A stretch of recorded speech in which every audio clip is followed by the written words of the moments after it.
Somos vizinhos, conterrâneos, profissionais de saúde. Aqui tem gente. Aqui tem vida. Aqui tem Unimed.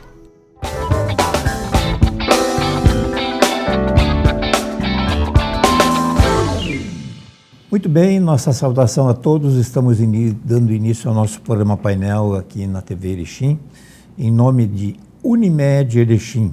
Com o cartão Acesso Mais Fácil, você garante seu check-up por apenas R$ 18 por mês. São mais de 280 médicos em diversas especialidades, prontos para atender você. Chame-o no WhatsApp 54 9 9120 2430.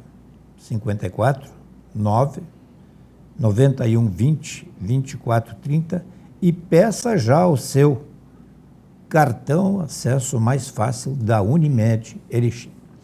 Bom, nós estamos recebendo com muito prazer aqui a titular da 15ª Coordenadoria Regional de Educação, a professora Juliane Bones. Obviamente, nós vamos falar sobre o ano letivo na escola pública e estadual. Professora Juliana, seja muito bem-vinda. Muito obrigada, Odi. Meus cumprimentos a você, a quem nos acompanha. Ressaltar que é sempre uma satisfação nós estarmos em contato com a comunidade e os meios de comunicação nos auxiliam muito para isso. Bom, nós vamos dar uma panorâmica sobre o que já aconteceu no ano, né? O ano está iniciando agora há pouco para os alunos, mas vocês vêm trabalhando há um bom tempo já, né? E vamos tentar projetar, digamos assim, dentro de um processo natural, né? Tomara que seja um processo natural do ponto de vista profissional, do ponto de vista de RH, do ponto de vista ambiental, enfim, né? E do ponto de vista de saúde, também muito importante, que nós tivemos nos últimos tempos várias circunstâncias aí, só para relembrar, o processo da pandemia, depois o ano passado aquela tragédia. Então, tomara que a gente possa ser premiado aí com um ano normal. Quando é que começou o ano letivo para a coordenadora da 15ª? Começou esse ano ou ano passado? Começou ano passado, hoje. Na verdade, ano passado eu estava na Subsecretaria de Desenvolvimento da Educação na SEDUC, né? Fiz o processo seletivo, retornei à 15ª em início de dezembro, nós tomamos posse no dia 27 de novembro, mas estivemos em imersão.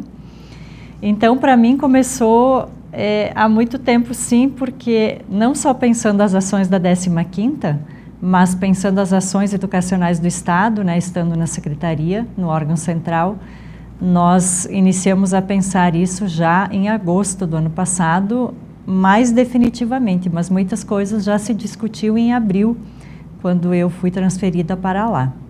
Claro, o processo da enchente, que aqui não assolou tão severamente, né, mas na região metropolitana foi muito diferente do que se viveu aqui. Eu lembro que eu retornava para Erechim e parecia que a gente estava em outro mundo, né? Porque praticamente nós tivemos uma parada. Então a Secretaria precisava, além de estar afetada, né, ainda hoje não tem sua sede própria, nós precisávamos trabalhar com as escolas que estavam atingidas naquele momento e precisávamos dar conta também daquelas demais do Estado que seguiam o seu percurso normal.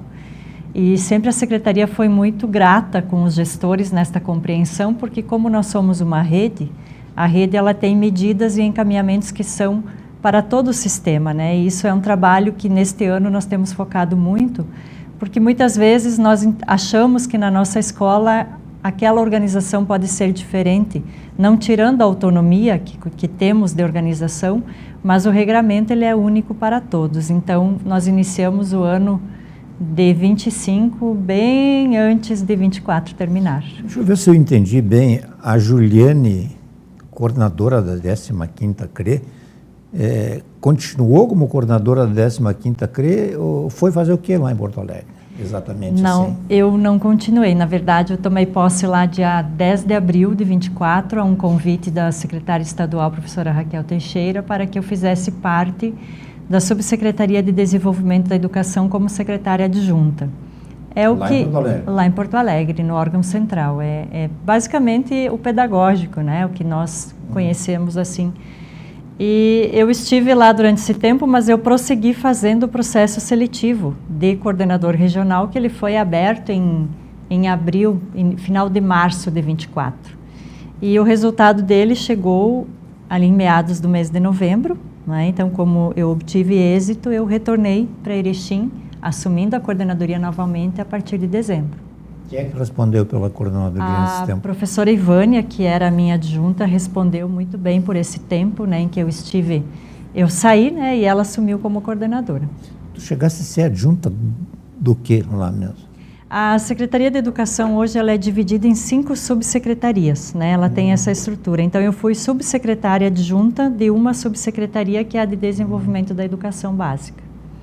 Tu concorreste, tu participaste ou foste chamada? Eu fui convidada pela secretária, mas assim, por um êxito não somente meu, mas de toda a nossa coordenadoria, pelos nossos índices, pelos nossos avanços, né?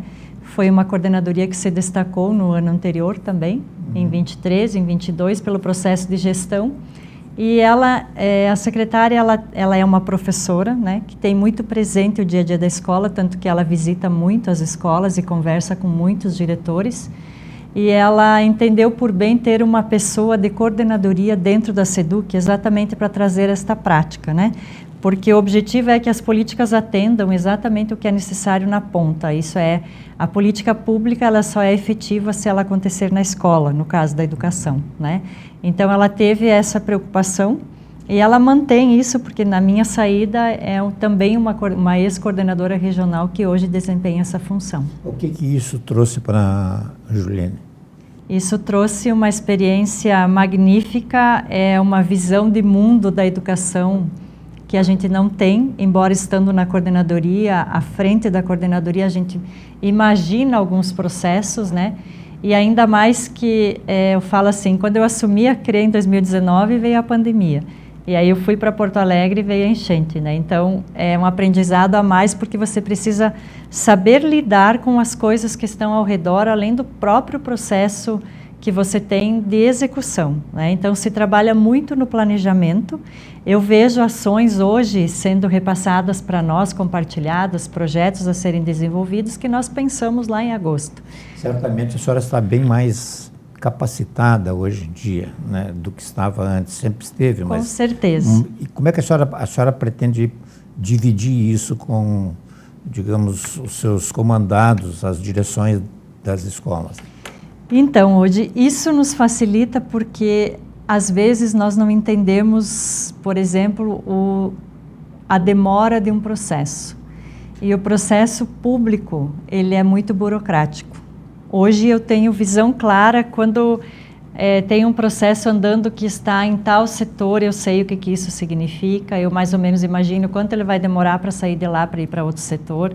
Então, você cria um entendimento de viabilidade. É a mesma coisa do professor que tem a gestão da sala de aula e que assume um processo de gestão ou na supervisão pedagógica, ou na vice-direção, ou na direção de escola. Você muda o olhar, né? Você trabalha com o foco na gestão da sala de aula, você tem aquela sala de aula. A gestão da supervisão, você tem que ter a gestão pedagógica de todas as salas de aula. E o diretor, ele precisa ter a visão de toda a escola, né? Então, estar no foco pedagógico, que é o grande foco de 25 com a gestão das escolas, é o foco pedagógico, você entender todo o processo do ensino-aprendizagem, e eu falo isso sempre, aonde quer que nós estejamos. Então, todas as nossas experiências são experiências que nos trazem ainda mais aprendizados e elas precisam nos tornar melhores, né? Melhores em que sentido? No sentido de compreensão, de entendimento e também de execução, né? Então, eu consigo compartilhar isso com os colegas gestores com quem eu falo toda semana, né? Nós temos reuniões semanais para esses alinhamentos, e com os colegas da coordenadoria também, quando as oportunidades surgem, né? Não preciso fazer uma palestra, não preciso tratar um horário de uma pauta específica, é isso que nós vamos tratar hoje, mas quando as experiências elas vão surgindo, a gente vai compartilhando também isso que vivenciou. E o acesso, né? Hoje a gente, estando num órgão central do Estado, a gente tem um acesso muito grande ao Brasil e afora dele, né? O que se pensa com relação à educação, quais são os movimentos que avançam com relação à educação no aspecto nacional e também internacional. E com o advindo da questão da enchente ali para uma grande região do nosso sistema, a Secretaria também recebeu muitos apoios externos do Brasil e fora dele no sentido de contribuir, né? Então, são instituições educacionais especializadas em alguns temas e que trazem a sua expertise, colocando à disposição também para essa organização. Então, você conhece muitas pessoas, você conhece muitas coisas que você nunca tinha visto, que você não imaginava que existia sempre no ramo educacional. Então, é uma experiência muito boa, foi muito importante eu ter tido essa oportunidade. Bom, a senhora já fez alguma reunião, já deve ter feito, enfim, não sei, com as direções da 15ª CRE aí, digamos, dos municípios e tal? Sim. Com vistas, obviamente, ao início do ano letivo. Sim, então, o nosso processo de diretores, né, que começa um mandato novo agora em 25, ele iniciou ainda em outubro do ano passado. Setembro, outubro do ano passado, nós tivemos um curso disponível, que esse curso ele foi muito estruturante no sentido da compreensão da gestão, olhando para a gestão administrativa, a gestão de pessoas e a gestão pedagógica, né? Nós fizemos uma prova, falo nós porque eu participei também desse processo, e a partir daí os professores que se tornaram aptos com o curso e a prova, eles construíram o seu plano de ação e apresentaram à comunidade escolar. Onde não houve esse processo de apresentação à comunidade para participação por eleição, né? A gente fez depois, a partir destes critérios, as indicações. Nós temos ainda algumas vice-direções para fechar e direções também. Agora, com as novas orientações, nós vamos fazer isso no mês de março. Mas nenhuma das 85 escolas da 15ª CRE estão com algum tipo de prejuízo por receber recurso, por não haver alguém responsável. Nós temos tudo isso resolvido. É importante também hoje a gente destacar que esse movimento, né, e a gente percebe também nos municípios da região isso acontecendo, ele é uma nova prerrogativa de organização do Fundeb. Para o retorno do VAAR, né, os municípios e os estados eles precisam fazer uma seleção, não apenas a eleição para os diretores. Então, por isso que tem todo o processo formativo. Os nossos diretores, todos, das 2.320 escolas do estado do Rio Grande do Sul, tomaram posse no mês de janeiro em Porto Alegre, no Araújo Viana. Foi um momento magnífico. Conversar com os colegas que estão há muito tempo já na escola, na gestão da escola, e senti-los emocionados por ter um momento como foi. Então, foi uma vivência muito bacana, foi um dia todo desta experiência. Tivemos uma fala do Leandro Carnal, também abrilhantando o nosso momento.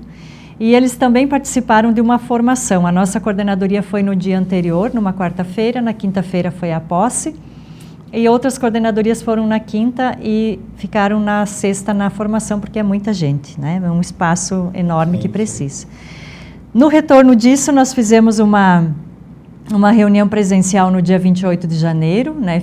Contamos isso como a abertura do ano letivo de 25, e eles mesmos, eles têm a sua capacitação e a sua formação dos passos que eles precisam seguir. Então, nós nos encontramos todas as quartas-feiras, às 13h30, por web, né? Nós instituímos um tema junto com eles e trabalhamos esse tema como uma forma de sinergia para a 15ª. Então, nós tivemos como base a música Tocando em Frente, do Almir Sater, e uma mala de partida, porque a nossa mala de partida neste ano é a aprendizagem, é o aumento dos nossos índices. Então, o nosso rumo ele já está traçado. Agora nós temos, dentro deste destino, muitas ações a fazer, mas assim, as escolas incorporaram muito bem esta ideia no sentido de que o acolhimento ele é muito importante, né? A partir daí, a gestão da escola, ela tem as suas metas, né? Dentro dos seus... O que eles estudaram lá na formação são os seus índices, então a Secretaria trabalha muito por evidências desde 21, e esse ano aqui estamos com maior afinco nessa proposta também. E agora, por exemplo, hoje e amanhã nós estamos trabalhando com eles o fechamento do plano de ações e metas de cada escola. E aí a comunidade que nos acompanha é importante que também questione, converse, compartilhe com o gestor, o diretor, a diretora de sua escola, porque nesse momento eles estão também nesta construção. Hoje e amanhã, que a professora Juliana se referiu, foi a quarta-feira e a quinta-feira. Né? Isso. Então já aconteceu. Bom, daí veio o início das aulas. Em que dia realmente... Deixa eu só te fazer uma pergunta. Os diretores que tomaram posse agora há pouco tempo, eles foram eleitos agora há pouco? Sim, eles fizeram o curso, a prova e a eleição. E o mandato deles é de quanto tempo? A gestão deles? A nova lei da gestão democrática, ela faz uma alteração. Esse primeiro vai ser de 13 e os outros vão ser de 4, para não coincidir com os anos de eleição. Tá, 3 anos. Isso. Então, eles vão ter uma avaliação anual, assim como eu na coordenadoria, né, diante daquilo que a gente se propõe, das nossas metas a serem atingidas. E a gente precisa muito do apoio da comunidade na escola, porque o diretor ele é quem alavanca, quem ativa, quem incentiva, quem dá condições, mas todo o quadro precisa estar engajado nesse processo. Isso não vale para as coordenadorias, digamos, a sua gestão vai 24, 25 e 26, é isso? Não, a minha gestão não tem data fim, a minha gestão tem avaliações que vão me dar condições de prosseguir ou não, ou de ser substituída. Sim, essas avaliações são feitas por uma equipe da secretaria e deve acontecer dentro de cada ano. Leva basicamente em conta o que? Assim, o desenvolvimento das metas da coordenadoria com relação às aprendizagens, os registros das aprendizagens que se dão através dos índices. Uhum. É feito algum teste com os alunos? Ou... É o rendimento de nossas escolas, sim, são feitas avaliações. É lenda ou é verdade aquela história de que é proibido rodar um aluno? É lenda. É lenda porque ainda esse ano a gente teve alguns tipos de polêmicas devido ao não avanço total que poderá acontecer aqui no final desse ano, mas a fala final e o conceito final sempre é do professor.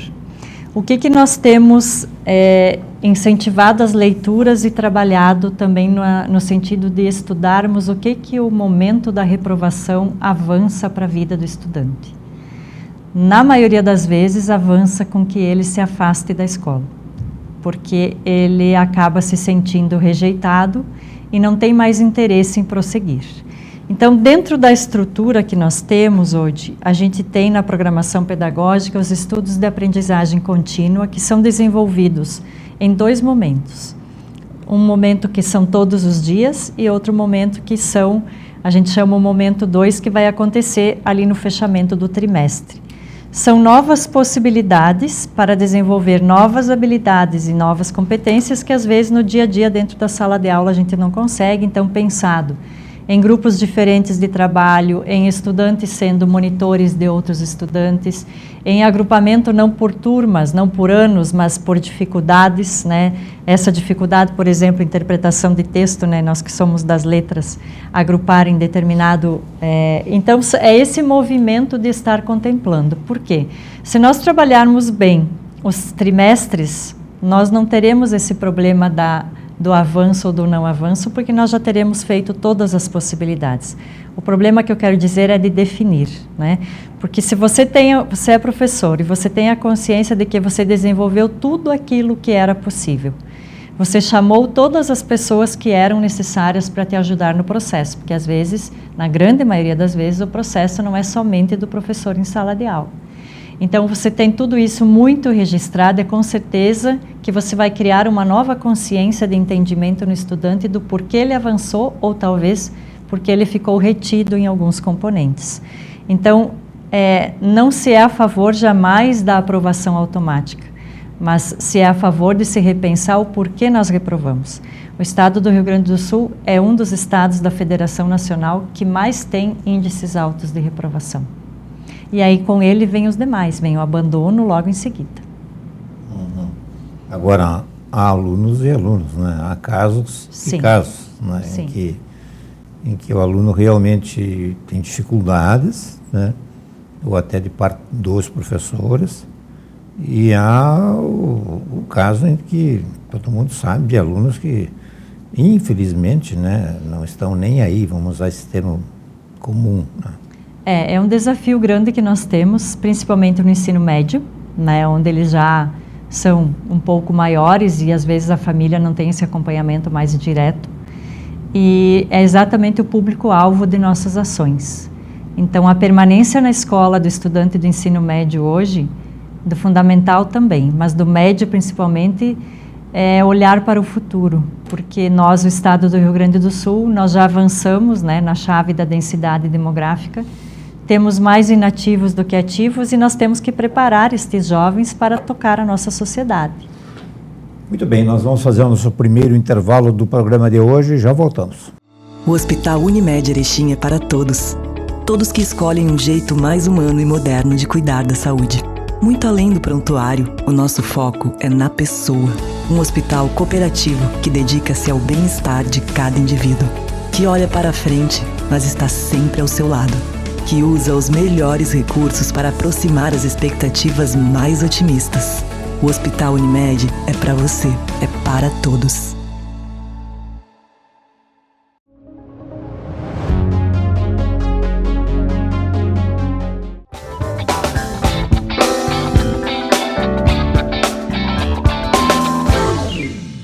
Muito bem, retomando o nosso programa em nome da Unimed Erechim, com o cartão Acesso Mais Fácil, você garante seu check-up por apenas R$ 18,00 por mês. São mais de 280 médicos em diversas especialidades, prontos para atender você. Chame pelo WhatsApp 549 9120 24 30 e peça já o seu. Coordenadora da 15ª Coordenadoria Regional de Educação, professora Juliane Bonês.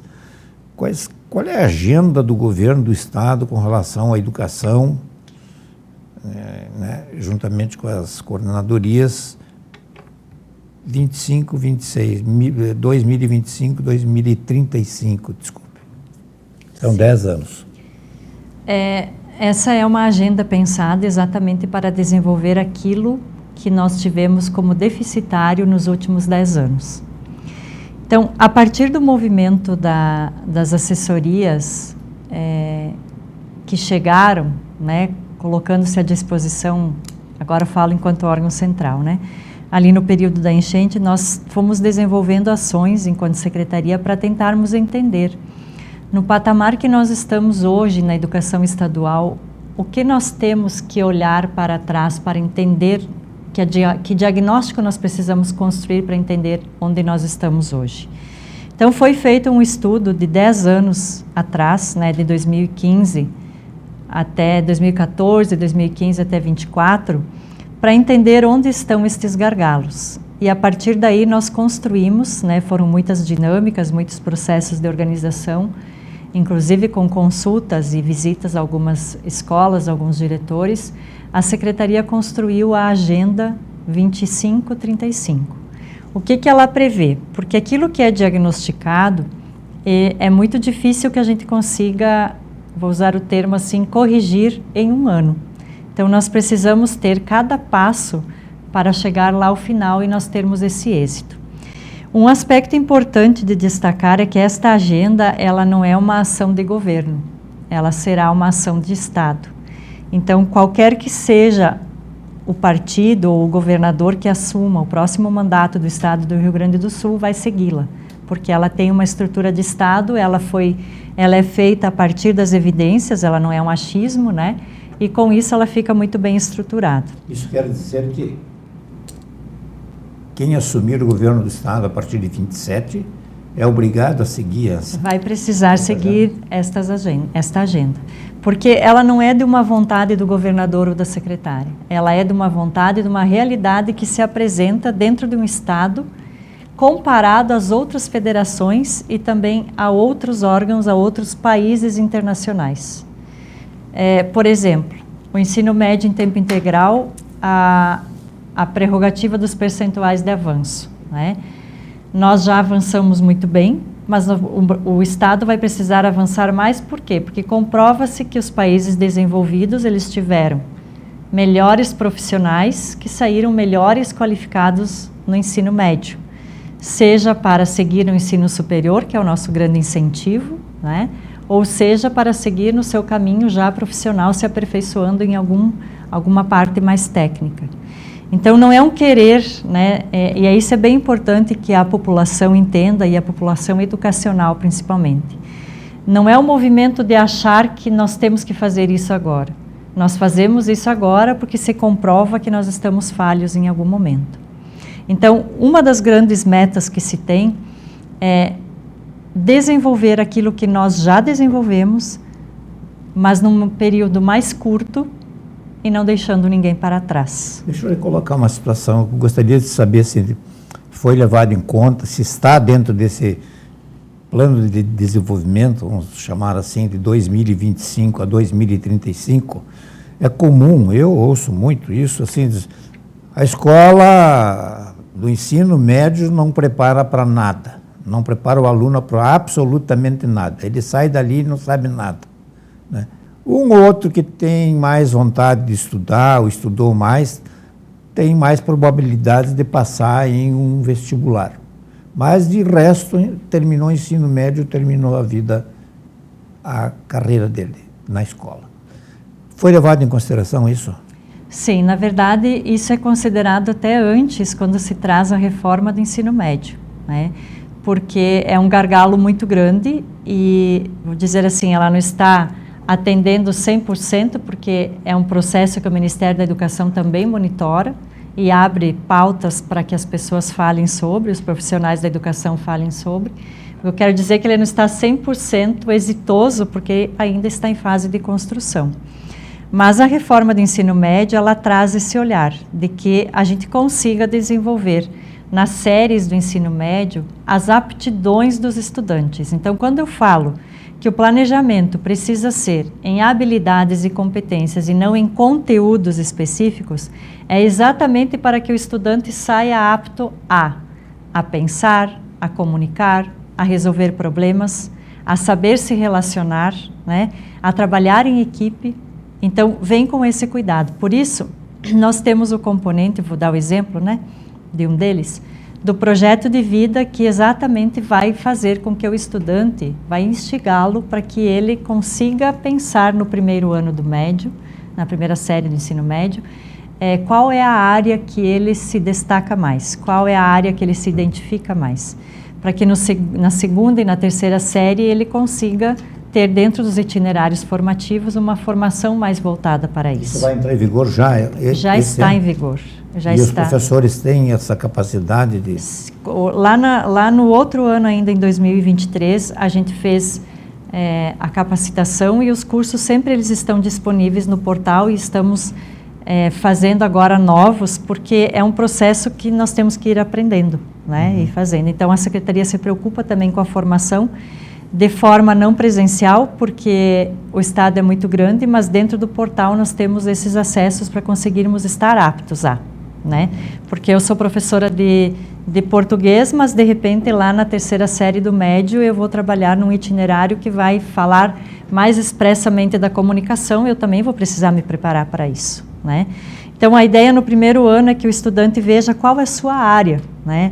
A sua área é as humanas, a sua área comunicação e expressão. Eu me adapto mais à área de humanas, porque eu gosto de refletir, porque eu gosto de pensar, porque eu gosto de filosofar. Mas o aluno tem essa capacidade? O planejamento deste componente curricular, ele deve desenvolver o estudante para ter a capacidade. Então tem que ter um professor assim com um olho bem atilado, assim, para ajudar o próprio aluno? Normalmente as escolas conseguem identificar o professor que tem mais perfil. Porque mesmo que ele vá se capacitar, ele precisa ter um pouco desta visão de olhar para frente. E isso hoje, educação no século XXI, ela nos traz isso. Estarmos abertos, né? A nossa graduação já nos serve quase nada, né? Então, se nós não estivermos em constante formação, nós não temos também como acompanhar esse processo. Sim. E ele se acelerou com a pandemia, né? Com a passada da pandemia, nós fomos passados a limpos em muitos aspectos. Hoje se fala muito, olha, você quer um profissional na área X ou Y, você não consegue. Aí vem aquele, que eu acho que é um exagero, não sei até que ponto, as pessoas não querem mais trabalhar, não têm vontade, não sei o quê. Mas o que me parece bem flagrante, a gente vê isso das empresas e junto, conversando com empresários e pessoas que têm algum negócio, não precisa ser grande. Olha, é difícil de conseguir uma mão de obra, alguém que saiba fazer alguma coisa. É uma questão bastante social, né? O que a educação se preocupa com isso? É oferecer possibilidades. Então, a gente tem as escolas técnicas, que também trabalham com isso. Normalmente, os nossos estudantes técnicos, eles já saem empregados, né? E as empresas, e ainda a gente tem falta, né, de dar mais estudantes qualificados. Nós temos também outros cursos que a gente desenvolve em parcerias, tentando atender ao foco de mercado, né? Então, o NIT, que é um curso que é desenvolvido aqui no AID, já tivemos 2 sessões no tempo que eu estava aqui, agora a gente começa a reorganizar. A gente ouve também a Secretaria de Desenvolvimento Econômico para entender das demandas, porque Erechim é uma cidade que se destaca pelas vagas de trabalho em aberto, né? E a questão de não conseguir a mão de obra, a gente escuta muito de não ter a mão de obra qualificada, mas também de que nós estamos em época de escassez de mão de obra mais braçal, né? Mas hoje é difícil de conseguir profissionais que estão habilitados para isso. Sobre essa questão das vagas em aberto também, eu já vi outras teses de que isso se dá muito por causa da altíssima rotatividade de mão de obra. Pode ser. Então, tem empresas, né, que seguram o OD durante um determinado período e aí tem questões legais e não sei o quê, para não atingir um certo período, para não ter que assinar carteira, não sei o quê. Isso eu já ouvi falar, né? E não sei se procede, mas quem me disse, aí dispensa, aí pega outro. Já tem gente lá na fila, né? Então, essa alta rotatividade, digamos, essas vagas em aberto é um tanto meio discutível. Pode até ser. Além do que a iniciativa privada paga, né? Há muita gente que entende que outros municípios do tamanho de Erechim ou mais remuneram melhor. Realmente são aspectos assim que sou leiga, né? Não quero dizer nem me pronunciar sobre, mas, né, o que chega, que a gente, né, consegue analisar é pela demanda nas escolas mesmo, né, dessa busca. Além do que esses programas assistenciais do governo, né, que também suprem, de certa forma, as necessidades de muitas pessoas, de muitas famílias, né, o que alguns entendem como correto, outros incorreto, enfim. Aqui, escola assim, técnica é apenas o AID ou tem mais alguma outra? Aqui em Erechim nós temos o AID e o Colégio Agrícola, né, que daí é específico Agrícola Ângelo Emílio Grande. Sim, mas... Nós temos em Campinas e temos em Viadutos também o Colégio Agrícola. Mas por que essas escolas, tipo, escolas bem conceituadas, né, com histórico extraordinário, como Mantovani, JB, Inlau, Érico, por que essas escolas não têm algum curso técnico? Na verdade, se avança por partes, né? O curso técnico, ele precisa toda uma estrutura. Sim. Então, é uma estrutura de organização grande. Os levantamentos, porque não fica só na rede estadual, Erechim hoje tem outros, tem os ESTs, tem o Instituto Federal também, que tem essa formação técnica. O que nós avançamos enquanto técnico por esse olhar? Inclusive, até você me fez lembrar que nessa semana foi lançado o EJATEC, que é o ensino médio, né, com uma qualificação não só de médio, mas também técnica, porque é uma necessidade que se tem para que também os estudantes frequentem e concluam as etapas. Então, aqui em Erechim, nós estamos nessa organização na Escola Érico Veríssimo, né? Estamos fazendo essa organização. E também a gente tem dentro do MTI esse olhar do desenvolvimento técnico. Então, a outra escola que a gente não tem o costume de chamar de técnica, né? Mas que desenvolve o ensino normal, a Escola José Bonifácio, esse ano também avança no MTI. Então, em escolas no MTI, no ensino médio de tempo integral. Então, a qualificação... Esse é um assunto que eu queria abordar, né? Quantas escolas nós temos aqui em Erechim com ensino integral? Nós temos de ensino médio três, Sidney Guerra, Irani Jaime Farina e a Escola José Bonifácio. O Sidney Guerra já começou no outro ano ainda, né? E a Escola Irani e José Bonifácio iniciam neste ano. Aula de que hora a que hora? Normalmente eles ficam até 9 horas na escola, né? Então eles têm a possibilidade de organizar, de iniciar às 7h30 e aí ver o horário que vai terminar de tarde ou às 8h. Normalmente eles começam às 7h30 para dar entrada, né? Olhar aula, coordenadora, ou digamos, de manhã aula, de tarde outras atividades. Eu sempre entendi essas outras atividades um tanto quanto assim, não digo por causa da escola, entende? Mas assim, parece que, não sei se isso produz muita coisa. Aí é bem importante essa observação que você me provoca a fazer. Não é dividir o turno da manhã e da tarde. De manhã será aula normal e entender a tarde como um contraturno complementar. Eles têm componentes básicos que tratam da formação deles. Então, eles têm a parte da educação geral básica, que a gente chama, vou usar uma expressão aqui para entender, que é o que nós tínhamos sem ter o MTI, e eles têm a complementação disso. Então, eles vão se desenvolver. O ensino médio em tempo integral, ele vem como estudante protagonista. Então, ele precisa se desenvolver em algumas ações. É bem importante que a comunidade visite as escolas para entender o processo. Inclusive, o acolhimento feito aos pais, à equipe gestora, foi muito bonito nas nossas 3 escolas. Eles vêm para construir novos conceitos de entendimento das próprias, daquilo mesmo que eles vivem.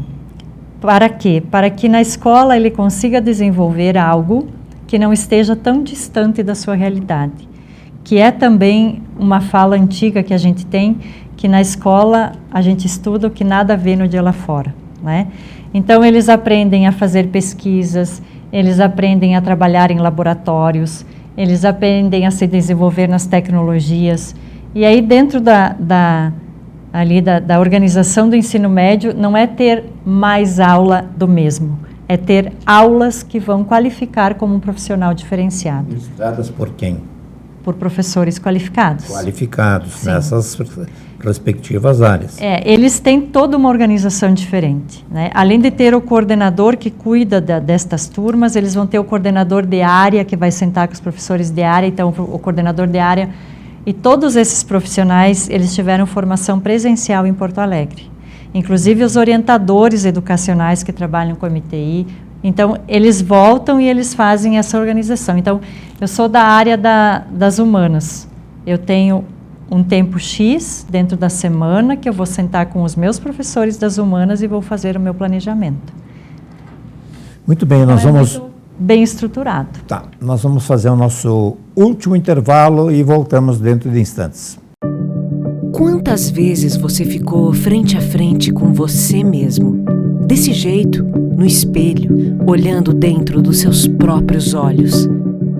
Se perguntando por que ainda não deu o primeiro passo para uma vida melhor, para um mundo melhor.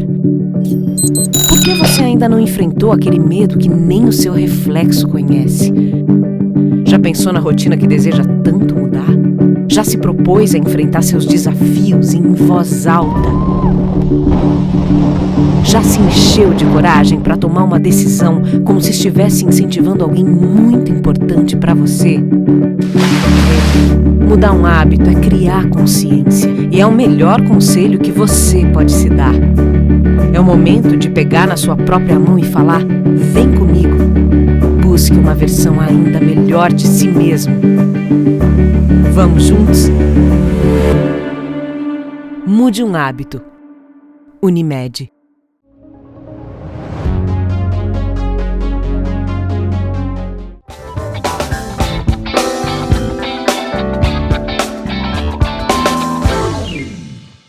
Muito bem, retomando o nosso programa de hoje com a Juliane Bonês, titular da 15ª Coordenadoria Regional de Educação.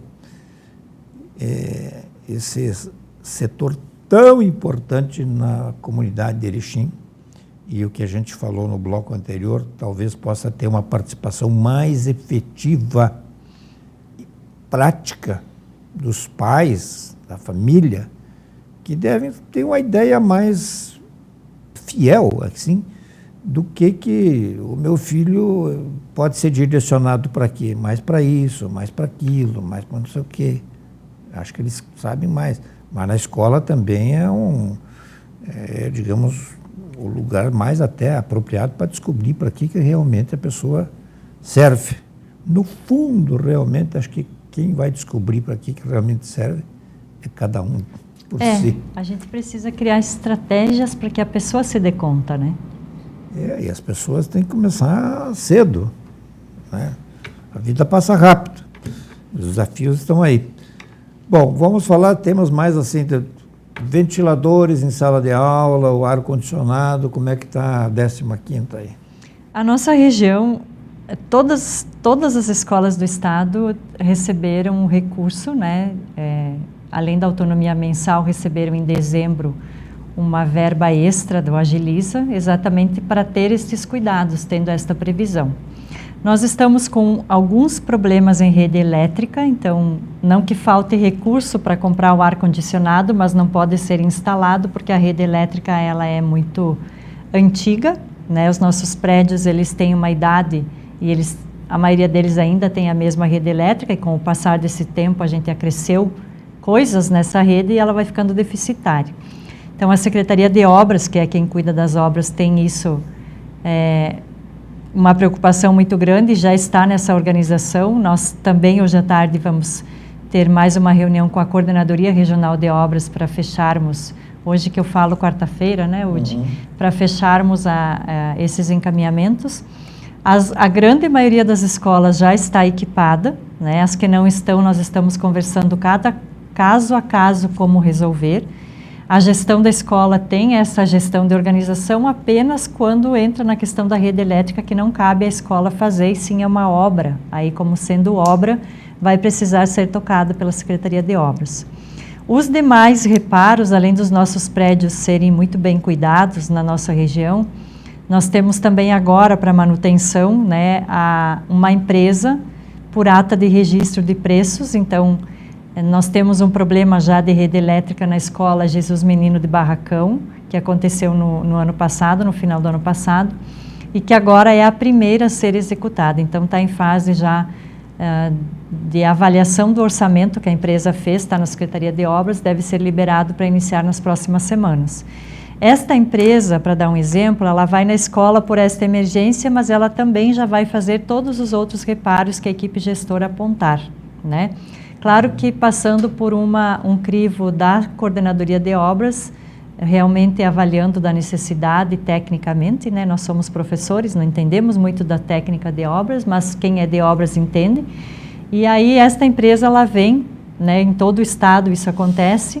Na nossa região também ficamos bem felizes, então desde metade de janeiro estamos nessa organização.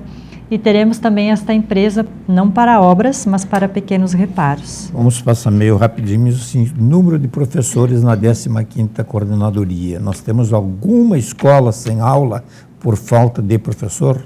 Não, sem aula nós não temos. Nós temos turmas que ainda não conseguimos atender 100%, porque hoje nós iniciamos esse trabalho no dia 16 de dezembro, de RH. E nós, em janeiro, praticamente, junto com os diretores, nós fizemos estudos de quadro presencial por polo da CRE. Em janeiro, a gente estava com os quadros fechados e os professores de férias. Não só em Erechim, em toda a região, nós tivemos nomeações por parte dos municípios e hoje a gente tem escassez de professores, então se disputa quase as mesmas pessoas, né, nas duas redes. E aí, no retorno das férias, no final de janeiro, nós tivemos um número acentuado de pedido de dispensa de contrato para assumir nomeações nos municípios. Isso tem nos demandado a falta de professores em algumas escolas agora no começo do ano. Temos trabalhado incessantemente, inclusive à noite, para conseguir suprir, né? É tudo via sistema. Então, a gente precisa aguardar, por exemplo, as 48 horas de manifestação, e às vezes a gente queria que isso fosse em 2 horas, né? Mas não é possível. A gente tem ainda algumas faltas bem pontuais na região. Algum concurso à vista? Sim, o concurso está sendo organizado para 3.000 vagas. Deve acontecer, pelas informações que temos, a partir de junho desse ano. A segurança nas escolas, dentro e fora dos próprios de cada escola? Nós nunca tivemos serviço de segurança. A nossa segurança acionada em momento de necessidade é a Brigada Militar, que são nossos colegas, mas nós tentamos trabalhar no sentido de não ter essa necessidade. A Secretaria está em organização para contratação de porteiros, a gente não tem ainda data certa para isso acontecer, mas nós não trabalhamos com uma pessoa específica para segurança. Cada escola faz a gestão dentro do quadro que tem. Como é que é monitorado a circulação de estranhos dentro do... Cada escola tem a sua organização. Por vezes, nós temos na entrada, os diretores e os vices se reservam para acompanhar a entrada. Temos, às vezes, pessoas com delimitação de função que não estão nas suas funções e fazem esse serviço. Então, é difícil dizer de cada escola, mas cada uma delas tem a sua organização e tem essa preocupação. Há um olhar nas imediações das escolas, digamos assim? Sim, esse é o acesso que eu falo externo, né, que a gente Isso. conta com a Brigada Militar nesse apoio. Como é que ficou a questão do celular de parte do aluno? Nós temos uma legislação nacional e uma normatização estadual. O nosso incentivo e a nossa orientação, então, é para a não utilização, exceto em momento de organização pedagógica. Então, o professor vai organizar essa utilização no seu planejamento, o supervisor vai estar sabendo o dia, a direção vai estar avisada. Neste dia, neste horário, neste período, eles vão poder utilizar. Fora disso, ele fica guardado. Nós não tivemos relato de nenhum problema, de nenhuma crise em nenhuma de nossas escolas, porque hoje, na grande maioria delas, principalmente em Erechim, eles já tinham organizado isso no ano passado, em consenso com os pais. O aluno pode sair de casa na mochila com um celular? Sem ser desligado e ele não utilizar, Desligado. ele pode. E dentro da escola, desligado? Sim, nós temos escolas que têm armários que eles chegam e guardam, retiram na hora de ir embora. Tem escolas que eles deixam na secretaria em caixas. Tem escolas que acordaram com os pais que eles nem levam. Tem outras escolas que eles deixam desligados na mochila. Isso me parece uma coisa que vai, digamos, tipo o uso do cinto em carros, né? Acho que com o tempo vai se ajustar melhor. Mas isso. Tem uma positividade muito boa nisso. As escolas têm incentivado e eles têm se desenvolvido em outras atividades, por exemplo, na hora do recreio, que não era comum. Jogos, bate-papo, interações que ninguém fazia, cada um ficava no seu celular, né? E agora eles se desenvolvem também para isso. Interessa muito, né? Isso aí assim, tu usar o celular dentro em sala de aula, mas isso é um hábito que não vai acontecer mais agora. Não deve acontecer. Não é hábito. Foi uma coisa que veio se criando. E principalmente que é comprovado que um adolescente ele passa o dedo na tela de 280 a 300 vezes por hora. Um aluno, como é que se dá a avaliação dentro das escolas? É bimestral, é semestral, é trimestral, como é que é? É trimestral, mas nós não vivenciamos só a avaliação trimestral da escola, nós temos as avaliações externas também.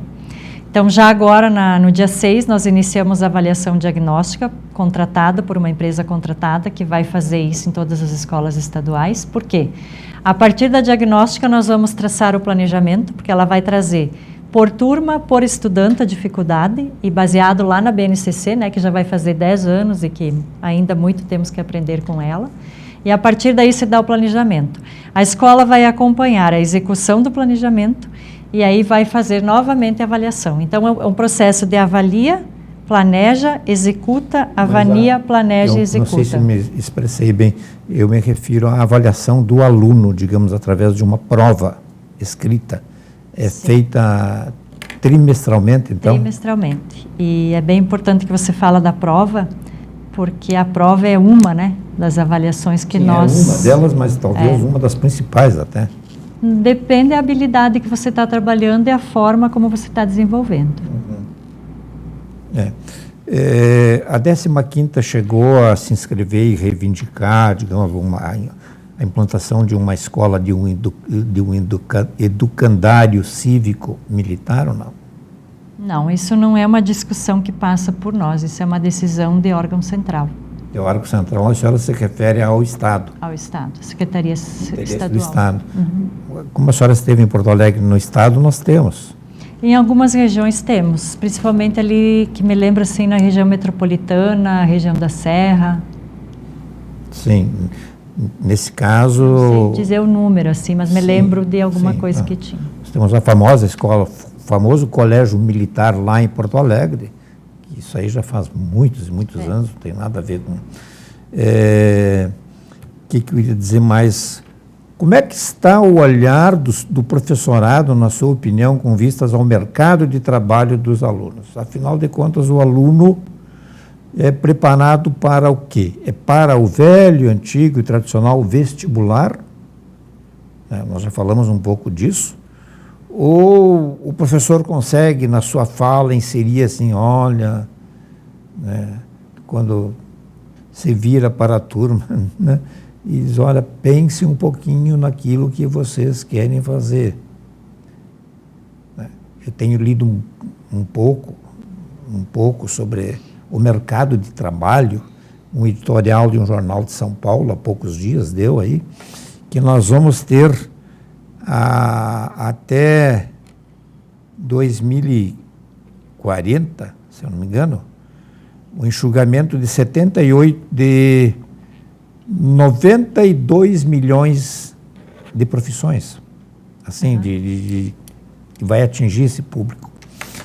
E, no entanto, vão ser criadas 178 novas atividades, né? Não precisa ser de curso superior, mas no saldo fica assim, fica a criação de, se eu não me engano, de 72 novas oportunidades de trabalho. Sim. Muito voltadas para cuidador, para enfermagem, para a área de saúde como geral, que não precisa ser médico ou especialista, e fundamentalmente para a área tecnológica. Uhum. Nós, inclusive, hoje, uma das falas da ciência é que os nossos estudantes que estão no primeiro, segundo aninho, né, os pequenininhos, eles ainda não têm profissão, a profissão que eles vão trabalhar ainda nem surgiu. Sim. Né? Então, nós temos que ter ciência do quê? Além da sociedade, a educação, ela está inserida em um mundo que hoje é líquido, que é volátil e que se muda constantemente. Nesse mudar constantemente, nós temos que trazer para dentro da nossa prática pedagógica a visão de estar trabalhando o aspecto, por que eu ressalto tanto habilidades e competências? Porque não basta eu trabalhar o conteúdo sem estar desenvolvendo aquilo de dizer, quando você chegar ao final deste momento, você vai estar apto para. Você desenvolveu isso, você aprendeu sobre isso. Então, não é apenas ocupar o tempo de estar dentro da escola, mas é fazê-lo com a qualidade que os profissionais da educação sabem fazer. Para isso, nós temos que estar o quê? Primeiro, abertos a entender o processo, saber que ele muda e que nós temos que estar acompanhando isso no sentido de nos monitorarmos, porque nós somos uma geração ainda, não éramos da era digital, estamos anterior a ela, mas ela vive conosco hoje e nós temos que nos adaptar, por exemplo, né? Então, a presença do professor, ele traz a presença da vida na escola, a presença da humanidade. Mas aquilo que ele desenvolve junto com isso, então trabalhar as competências cognitivas e as socioemocionais juntas é o grande desafio que nós temos hoje. Porque você precisa fazer o estudante amadurecer para tal aprender. Então você vai trabalhando, intercalando. E a própria pós-pandemia e agora as ondas de calor, elas nos fazem aflorar também sentimentos, tanto dos professores quanto dos estudantes. Então, a gente também vem nessa rede de apoio para que se cuide desse aspecto. Então, estar no olhar pensado que o ensino médio prepara para a vida, para o vestibular, ele tem que preparar para tudo. Ele tem que deixar os estudantes aptos e habilitados para, por onde quer que caminhem, conseguir se conduzir. Muito bem. No geral, assim, mais 25 segundos, a senhora prevê um ano tranquilo? Dentro da nossa organização, ele está muito claro e muito tranquilo, mas nós sabemos que temos aspectos externos, por exemplo, a crise climática é uma delas, e nós vamos trabalhar, já estamos trabalhando intensamente, como a Escola Resiliente. É um desafio muito grande, criado por nós mesmos, né? Juliane, muito obrigado pela entrevista. A todos que prestigiaram o painel aí, muito obrigado também. Quero também dar um muito obrigado de coração ao meu parceiro William, né? E sempre pelo apoio muito qualificado aqui, dedicado. E a todos um ótimo ano de 2025. 26, 27, 28, 29 e assim vai. Um abraço a todos.